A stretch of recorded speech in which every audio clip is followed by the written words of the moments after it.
Kasus anak bunuh ayah dan nenek di Lebak Bulus menjadi pembelajaran bagi masyarakat.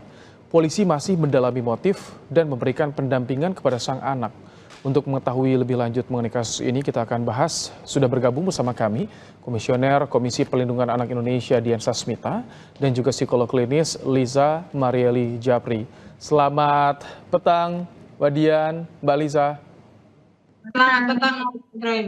Baik, Mbak Dian, sejauh ini apakah dari KPI telah bertemu dengan MAS, anak yang berkonflik dengan hukum? Temuannya apa saja sejauh ini dari KPI? Kami pertama bertemu di hari Sabtu, cukup lama berdialog, tapi memang karena kapasitas kami bukan ahli psikolog ya, dan kami punya batas-batas rambu-rambu mana saja yang tidak atau harus dihindarkan ketika bertemu dengan anak. Jadi kami lebih santai saja membangun supaya anak ini juga nyaman, karena ketika kami pertama kali ketemu anak masih kesedihan, dukanya sangat mendalam, kemudian pasti stres, pasti iya ya, karena masuk ke lingkungan baru, semua hal masih berat bagi si anak. Jadi kemarin kami hanya mengobrol santai saja bersama teman-teman dari Apsifor. Ada yang diceritakan tidak, Mbak Dian, dari anak yang berkonflik dengan hukum ini kepada KPAI? Apa yang sebetulnya terjadi? Apa yang jadi pemicunya, Mbak Dian? Nah, kalau terkait substansi kasus memang kami tidak berani masuk ya, Mas, ya. Karena kami sangat menghargai, dan kami tidak ingin malah nanti menghambat proses pengungkapan kasus ini yang dilakukan oleh penyidik dan teman-teman Apsifor. Jadi kami tidak ingin mengurangi memori anak dengan pertanyaan yang diulang-ulang, karena dia pasti akan bertemu dengan teman-teman penyidik, teman-teman lainnya yang akan bertanya soal kasus. Jadi kalau kemarin kami lebih kepada, ya say hello biasa, apa kesukaan dia, sudah makan belum, hal-hal sederhana saja. Oke, baik. Mbak Lisa, melihat kasus yang terjadi di Jakarta Selatan ini, kan ada banyak sekali kabar, fakta-fakta yang juga disampaikan oleh polisi. Apa yang bisa Anda cermati? Kira-kira apa yang jadi pemicu kasus ini bisa terjadi, Mbak Lisa? Rasanya kalau untuk jawaban yang pasti untuk itu sih kita harus tetap menunggu hasil pemeriksaan dari kepolisian ya, karena kan sampai dengan saat ini juga masih belum bisa digali lebih lanjut dari sang anak tersebut juga. Tapi sebenarnya ada banyak sekali faktor yang bisa menyebabkan seseorang sampai melakukan tindakan se ekstrim ini. Kalau kita berbicara tindakan ekstrim, agresivitas, kekerasan, itu sebenarnya secara psikologis itu membutuhkan energi bensin yang luar biasa, Mas Ibrahim. Jadi nggak ada tuh orang tiba-tiba melakukan tindakan kekerasan tuh, tidak ada, kecuali ada faktor yang berikutnya yang mungkin juga harus dilibatkan. Apakah ada gangguan psikiatri? Apakah ada halusinasi? Apakah ada kondisi-kondisi psikologis tertentu yang mengakibatkan daya analisa dan kebijakannya tidak berjalan? Tapi biasanya ada penumpukan yang luar biasa, trauma, frustasi, kemarahan yang tidak pernah keluar sampai pada akhirnya, ibaratnya kalau saya tuh analogi kayak balon diisi terus dengan udara sampai pada satu titik itu sudah sangat tidak tertahankan lagi dan itu meledak gitu. Dimana ini berarti kan membuktikan ada kondisi-kondisi sebelumnya sekian lama ini butuh waktu. Apakah itu tidak terlihat oleh lingkungan selama ini? Apakah memang katakan ada kekerasan yang terjadi? Saya tidak mengatakan mesti ada di rumah ya, bisa saja di sekolah, bisa di lingkungan luar rumah yang mungkin dia mengalami kekerasan tapi tidak terungkap, tidak sampaikan dengan baik, jadi itu menumpuk frustasi, tapi kemudian tidak ada yang mengenali, tidak ada yang membantu dia mengolah emosi-emosi tersebut, sampai pada akhirnya kemarahan itu meledaklah di malam tersebut. Nah ini yang skip, termasuk kalaupun dia punya gangguan psikiatri, Mas Ibrahim, apakah ini juga skip? Katakan misalnya, kalau dia memang sudah punya gangguan kepribadian oposisional, kita bilang, yang mengarah kepada conduct disorder, kekerasan pada anak-anak, delinkuensi, itu dari kecil biasanya terlihat seperti dia suka menyakiti binatang, dia suka tantrum, lempar-lempar barang, dia suka yang seperti itu. Nah, penanganan seperti itu yang seringkali skip, terlewatkan. Yang sekali lagi membuktikan buat saya betapa pentingnya kesadaran akan kesehatan mental dan pendampingan parenting pada orang tua ketika melihat kondisi-kondisi seperti ini untuk mencegah sampai pada titik ekstrim terjadi hal seperti ini, Mas Ibrahim. Oke, sebelum bicara soal pendampingan parenting, saya ingin ke Mbak Dian. Mbak Dian, saat ini seperti apa pendampingan di proses hukum yang terjadi, pemenuhan hak anak seperti apa? Ya, iya Mas. Jadi hari Sabtu kemarin anak sudah didampingi oleh pengacara yang difasilitasi oleh Dinas Perlindungan Anak DKI, kemudian sudah ada PK Bapas, ada juga pekerja sosial dari KPPA. Jadi para pihak sudah datang. Bahkan hari ini pun dari pendidikan, Dinas Pendidikan juga sudah merapat juga untuk memastikan meskipun dia anak berkonflik dengan hukum, namun hak atas pendidikannya harus tetap terpenuhi. Nah, ini adalah beberapa upaya yang dilakukan oleh pemerintah, kolaborasi banyak pihak ya, memastikan meskipun dia statusnya anak konflik hukum, hak-hak dasarnya tidak boleh diabaikan.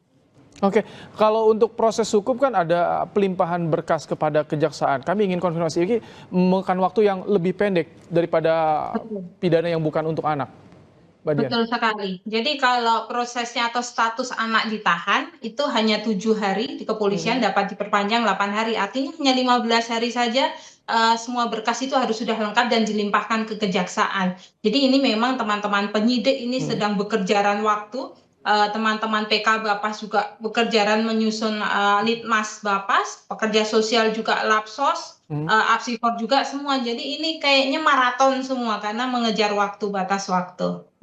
Baik, ini menjadi pembelajaran tentu bagi keluarga di seluruh tanah air melihat kasus yang terjadi. Apakah bisa memitigasi kasus ini agar tadi jika ada emosi yang memuncak meledak bisa ditangani? Mbak Lisa nanti dijawab usai jeda. Tetap bersama kami di Kompas Petang, Saudara.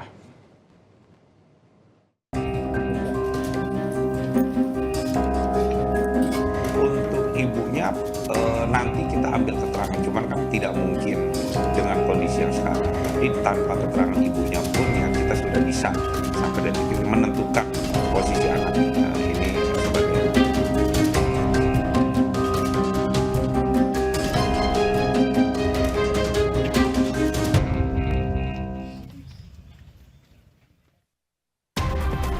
Masih bersama kita sore hari ini Liza Japri, psikolog klinis, dan juga Dian Sasmita, komisioner KPAI, membahas soal kasus pembunuhan ayah dan nenek di Jakarta Selatan. Mbak Liza, tadi jadi kalau misalkan sebagai orang tua, bagaimana cara kita tahu emosi anak tidak stabil, emosi anak ini sudah memuncak, batasannya di mana untuk tahu ini berbahaya?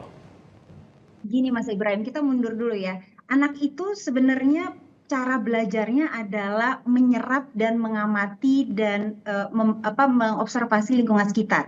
Jadi sebelum kita mengatakan gimana kita bisa paham nih anak tuh sudah sampai pada tahap emosi yang memuncak, bahwa dia tidak punya pengelolaan emosi yang baik. Nah, kita lihat dulu lingkungan kita. Apakah orang-orang sekitarnya punya contoh pengelolaan emosi yang baik nggak? Jangan-jangan ada di sekitar lingkungannya yang kalau marah melempar-lempar barang, atau bahkan mukul, atau bahkan teriak-teriak misalnya. Nah, ini kan bisa menjadi salah satu kerentanan tersendiri buat anak. Itu satu. Yang kedua, apakah anak punya kedekatan yang positif dengan orang sekitarnya? Balik lagi ya, kita tidak membebankan hanya pada orang tua, tapi lingkungan sekitar secara keseluruhan. Om, tante yang tinggal bareng, kakek, nenek, guru. Apakah dalam arti kedekatan yang positif ini kenapa dibutuhkan? Karena untuk menjadi cross check kehidupan anak sehari-hari.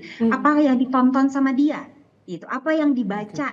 Apa yang dia sehari-hari itu terekspos, karena segala hal seperti ini akan menjadi proses penyerapan pada sang anak yang kemudian nanti akan keluar dalam bentuknya, intinya adalah apa yang kita tanamkan pada sang anak, sadar atau tidak sadar, langsung atau tak langsung, itu yang nanti akan keluar responnya. Jadi itu yang harus kita perhatikan. Nah, kalau pertanyaannya apakah terlihat tanda-tanda awal dulu deh anak sudah sampai pada tahap emosi memuncak, katakan kalau anak-anak apakah ada kemunduran kemampuannya dia, misalnya tadinya sudah tidak ngompol lagi gitu kan, berarti apakah ada kecemasan tersendiri, apakah yang tadinya senang bersosialisasi jadi sekarang mengurung diri, apakah tiba-tiba mulai toto dia lagi nonton sesuatu atau sekedar main game saja toto teriak kenceng banget dan lempar barang. Nah, ini kan berarti udah ada tanda-tanda frustasi tertentu. Apakah dia lelah belajar misalnya, yang dia sudah kadang-kadang toto nangis tanpa dia bisa kontrol, tapi kalau ditanya kamu kenapa nangis, nggak tahu gitu. Ini kan ada frustasi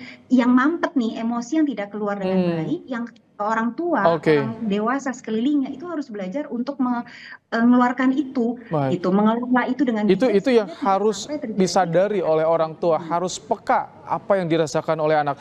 Mbak Dian, bicara soal proses hukum yang saat ini tengah berlangsung, dari KPAI kan sudah bertemu sejak hari Sabtu. Apakah ketika bertemu ini MAS ini anak berkonflik dengan hukum, sadar ayah dan neneknya telah tiada, apakah ada penyesalan yang terjadi saat ini, Mbak Dian?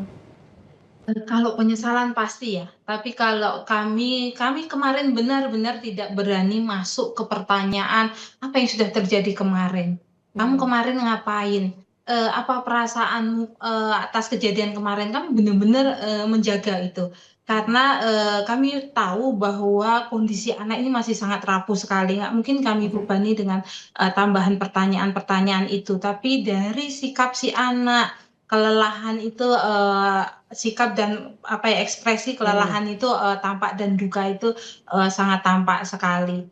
Namun tadi Mbak Lisa sangat menarik sekali menyampaikan dan mengingatkan kita bahwa kita orang dewasa sekitar anak ini perlu punya keterampilan untuk identifikasi dini terhadap perilaku-perilaku anak ini. Kan nggak mungkin toh anak tiba-tiba langsung meledak. Pak, mungkin ada indikasi-indikasi khusus. Nah, ini perlunya keterampilan kita semua orang dewasa yang sebagai orang tua juga belajar untuk bagaimana melakukan identifikasi. Tidak hanya orang tua tapi juga lingkungan sekolah ini penting sekali juga diberi keterampilan itu. Misalnya anak tiba-tiba prestasi menurun atau anak tiba-tiba di sekolah lebih murung. Nah, ini tentunya perlu sekali ada respon-respon awal oleh pendidik di sekolah, tidak hanya guru BK ya, karena kalau guru BK kan jumlahnya sangat sedikit ya. Ini juga menjadi perhatian kami di KPAI, kami memberikan masukan kepada Kementerian Pendidikan juga untuk menambah kuota ini guru BK di tiap sekolah. Jangan rasionya 1 dibanding 150 siswa, itu sangat-sangat tidak cukup ya. Baik. Sekarang anak-anak sekarang itu dukungan untuk kesehatan mental ini sangat penting sekali karena akan berpengaruh pada tumbuh kembang anak tidak hanya hari ini dan 1 bulan ke depan tapi sampai jangka panjang. Jadi perlu sekali upaya pemerintah dari kasus ini tidak hanya berhenti penanganan kasus, fokus pada kasus, tapi yuk upaya apa yuk yang bisa dilakukan bersama-sama untuk mengurangi resiko anak-anak kita terpapar kekerasan atau melakukan kekerasan. Baik, Mbak Lisa, kemarin polisi menyampaikan bahwa pelaku ini mengaku mendapatkan bisikan sebelum kejadian. Ini bisikan seperti ini bisa terjadi atau dipengaruhi oleh apa? Dan bagaimana nanti penyidik menggali pertanyaan kepada kondisi psikis anak yang saat ini tengah drop, Mbak Lisa, agar terungkap nih semuanya? Iya, kalau kita berbicara bisikan, pertama yang harus dipastikan apakah itu benar atau tidak. Itu biasanya kalau kita ada SOP-nya ya, dari psikologi itu biasanya nanti ada alat-alat tes untuk membuktikan apakah memang benar ada bisikan. Kalau misalnya memang benar ada bisikan, berarti dia mengalami gangguan psikiatri tertentu. Gangguan psikiatrinya apa ya harus kita gali lebih lanjut lagi tentunya. Tapi seringkali bisa saja gangguan itu karena terpengaruh habis nonton apa dan kemudian mendengar bisikan tersebut merasa demikian, atau dia sebenarnya tidak punya gangguan halusinasi tapi dia ada frustasi tertentu yang karena habis nonton apa jadi terpengaruh. Nah, ini yang harus kita bedakan. Nah, ini butuh sekali pendampingan dan juga harus ada yang kita sebut sebagai anamnesa, wawancara, observasi, intake data yang dilakukan pada orang di luar anak.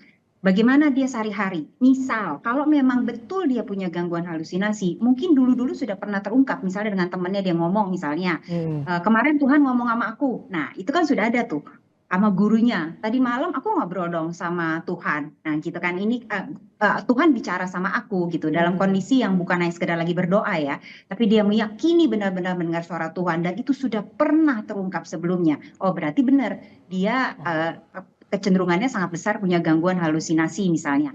Ada gangguan delusi juga mungkin. Nah, ini yang harus digali lebih lanjut. Jadi kalau kita berbicara kasus anak, sebenarnya tidak hanya anak yang kita fokuskan dan kita kejar terus untuk mencari datanya, tapi lingkungan sekitar itu harus juga untuk dilakukan anamnesa.